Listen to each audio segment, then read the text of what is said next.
이 네 가지 물감 도대체 어떻게 다른 거지? 늘 궁금하고 어려웠는데 한 방에 정리 안 됐었죠. 그림을 배우고 싶거나 더 잘 그리고 싶은 사람, 혹은 어떤 물감으로 시작해야 할까 고민하는 사람이라면 오늘 제가 빠르고 깔끔하게 한 번에 정리해 드릴게요. 같은 물감이라 부르지만 사실 네 사람의 언어를 듣는 것처럼 이 네 물감은 다릅니다. 작업 리듬과 감정의 호흡, 그리고 예술가의 성향까지 닮아 있거든요. 그래서 한눈에 파악하기 위해 오늘 제가 정리한 표로 그냥 완벽 졸업해 볼 테니까 끝까지 잘 따라와 주세요. 자, 표 한번 볼게요. 이쪽으로 수채화, 과슈, 아크릴, 유화 이렇게 물감 종류들이 4개가 있고 밑으로는 우리가 같이 알아볼 항목들이에요. 자, 물성 먼저 볼게요. 크게 2가지로 나뉘어요.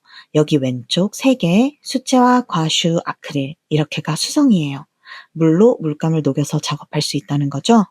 그리고 여기 유화 혼자 유성이에요. 기름으로 물감을 녹여서 자급합니다. 그러니까 요거 3개는 집에서 섞가는, 그런데 여기 하나 유화는 꼭 환기 잘 되는 분리된 공간이 있는 게 좋아요. 환기 안 되면 사람에 따라 머리 엄청 아프고 구역감 들 수도 있어요. 두 번째로는 건조 속도인데요. 이건 여기 4가지 재료 간 격차가 엄청 커요. 먼저 수채화는 물 조절에 따라 조금 다르긴 하지만 대체적으로는 빠르게 마릅니다. 그 다음 과슈는 거의 비슷한데 수채화보다 살짝 더 느려요. 그게 왜 그러냐면 물보다 색 안료 함량이 더 높아서 그래요. 이 부분은 뒤에서 좀 더 살펴볼게요. 아크릴은 굉장히 빨리 말라요. 그래서 이게 장점이기도 하고 단점이기도 합니다. 숙련된 사람에게는 작업 속도를 엄청 올려주고요. 초보자에게는 수정할 시간을 좀 주지 않는다는 어려움이 있어요. 빨리 마르기 때문에 팔레트에서 물감 낭비도 좀 심하고요. 근데 이건 제가 앞으로 영상에서 제 꿀팁 다 풀어서 해결해 드릴 테니까 걱정 마시고 고정 댓글도 확인해 보세요. 유화는 건조 속도가 나머지 세 물감에 비해 압도적으로 느려요. 마르는데 적게는 5일에서 길게는 한 달 넘게도 걸려요. 이게 왜 그러냐면 유화는 단순히 건조 그런 개념이 아니고 물감 자체가 공기랑 만나 산화되어서 딱딱하게 굳는 경화 과정을 통하기 때문이에요. 자, 그 다음 수정 가능성이에요. 자, 이게 왜 중요할까요? 여러분 생각해 보세요. 단순히 잘못된 터치를 바로 잡는 것 이외에 중요한 포인트가 있어요. 마르기 전에 수정하면 어때요? 그 위에 얹는 색깔로 자연스럽게 화면 위에서 섞이면서 그라데이션을 만들거나 중간색을 만들기가 쉬워져요. 그런데 마른 뒤에 올리게 되면 처음부터 다시 중간 톤이나 연결 부위를 다 팔레트 위에서 만든 다음 찾아주어야 하기 때문에 그림의 전체적 분위기를 맞추기 어렵고 시간도 더 걸리죠. 자, 그럼 수채화부터 볼게요. 수채화 자체가 굉장히 얇게 발리기 때문에 건조 속도도 빨라져서 거의 불가능하다고 봐야 돼요. 그 대신 수채화는 기법 자체가 투명함을 가지고 있기 때문에 겹쳐서 원하는 느낌을 쌓아 올린다는 개념이 더 중요합니다. 그래서 조색 연습이 많이 필요해요.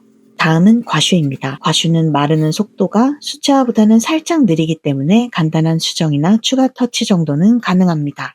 그 다음 아크릴은 수정 가능성은 중간 정도 됩니다. 그러면 여러분은 아크릴 엄청 빨리 마른다고 하지 않았어요? 라고 하실 수 있는데요. 근데 아크릴은 두께감을 다양하게 그릴 수 있잖아요. 그래서 아주 얇게 그린 경우 수채화처럼 수정이 어렵게 될 수도 있고 좀 더 두껍게 그리면 유화 정도까지는 아니지만 더 다양한 추가 표현이나 수정도 가능하기 때문에 수정 가능성은 중간 정도라고 할 수 있을 것 같아요.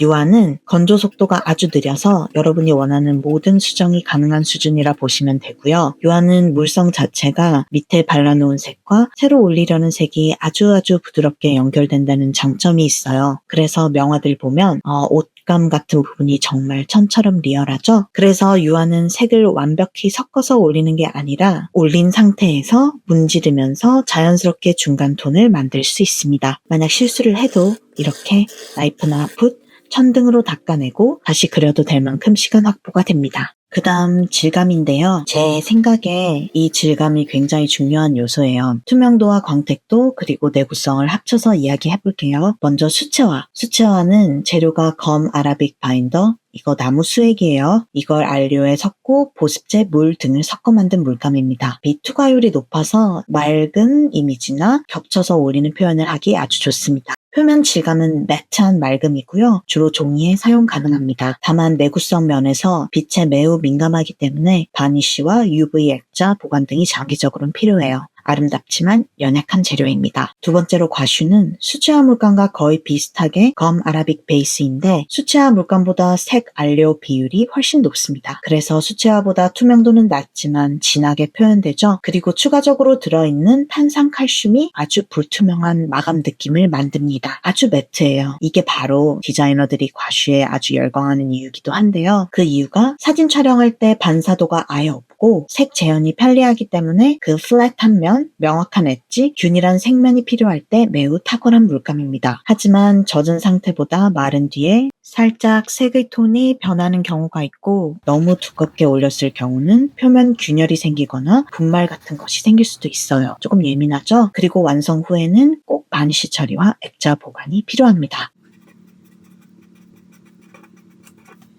다음 아크릴 볼게요. 아크릴 폴리머 수지를 재료로 만들기 때문에 마르고 나면 어떤 방수막 같은 것이 형성돼요. 그러니까 젖었을 땐 물감, 마르면 고무 플라스틱 같은 느낌이라 보시면 돼요. 아크릴은 굉장히 여러모로 유연한 실험가의 물감입니다. 수채화처럼 투명한 표현도 유화처럼 두꺼운 화면 표현도 가능합니다. 표면 질감도 투명, 반광 느낌, 완전 글로시한 느낌까지 모두 가능합니다. 재미있는 특징은요. 종이, 캔버스, 나무판, 플라스틱, 금속, 유리, 직물, 가죽까지 아크릴 물감은 거의 모든 재료에 사용이 가능하다는 점인데요. 이 부분이 굉장히 강점이고 활용도가 높은 이유예요. 또 저 폴리머 바인더 재료의 물성 자체가 일종의 끈적한 본드 역할을 해서 모래, 구슬, 구연산, 각종 파우더, 자연물 재료 등 함께 섞어서 질감 표현이 가능합니다. 뭔가 사기캐 느낌이 좀 있고 물성 자체가 융합이에요. 그리고 특히 형광색 발색이 아주 훌륭합니다. 또 아크릴 물감은 여러 효과를 내는 다양한 미디엄이 있는데요. 이거는 제가 다음 영상들에서 상세히 또 소개하고 가르쳐 드릴게요.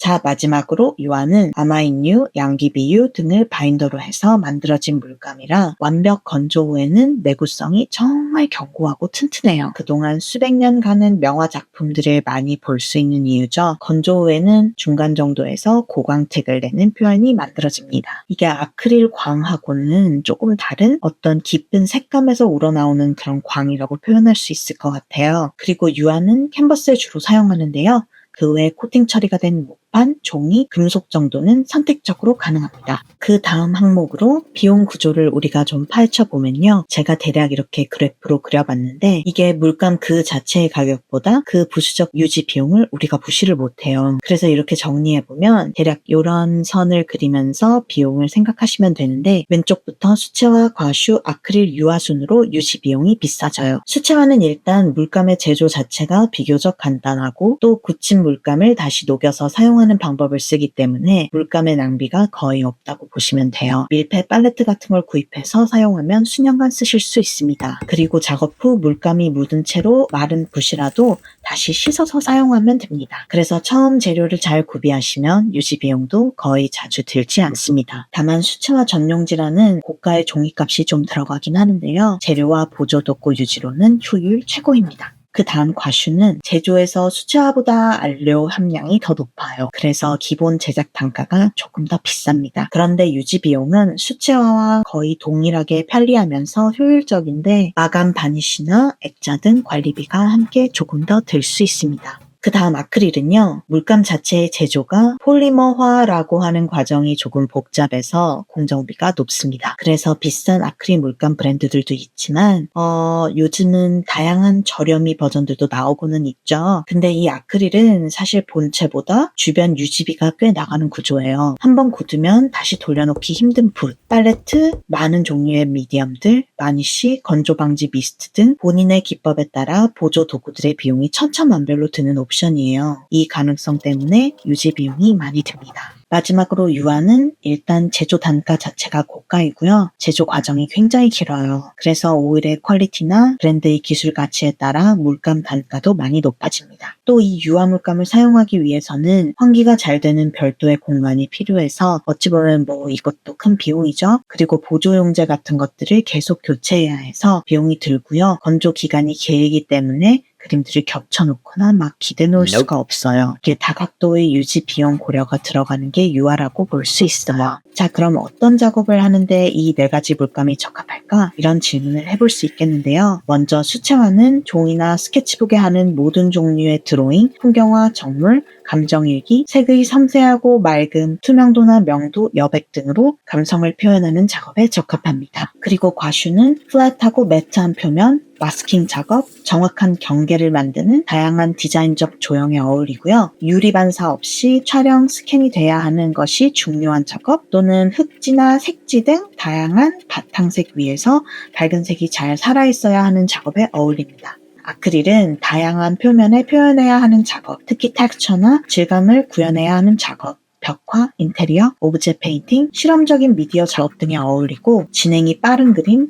설치와 그래픽 작업 등에서 여러 가지로 활용될 수 있는 재료입니다. 유화는 관찰을 통한 사유적인 전통 회화 방식의 작업, 빛의 질감과 표현, 명암, 깊이 같은 것들이 잘 드러나야 하는 회화 작업에 어울립니다. 자, 다음으로는요. 이건 제가 재밌자고 넣어본 항목인데요. 이 4가지 물감이 사람이라면 어떤 모습일까? 수채화는 일단 섬세하고 불안정한 어떤 감정선이 있는 것 같아요. 감정이 예민한 시인, 이런 이미지가 떠오릅니다. 과슈는 정리되고 컨트롤된 느낌, 그 깔끔하고 감각적인 디자이너가 떠오릅니다. 그 다음 아크릴은 즉흥적이고 실험적인 성격을 가진 에너지 넘치는 창업가가 떠오르고요. 마지막으로 유화는 명상적 감정선, 그래서 그림 그리는 철학자가 떠오르는 것 같아요. 자, 오늘 이렇게 같이 물감들의 섬세한 차이점과 특징을 함께 살펴봤는데요. 어떠세요? 이제 좀 물감별로 느낌이 파악되는 것 같으세요? 이제 여러분도 느꼈을 거예요. 어떤 물감이 나에게 맞을까? 라는 질문은 결국 나는 어떤 리듬으로 그림을 그리는 사람인가? 라는 것으로 이어집니다.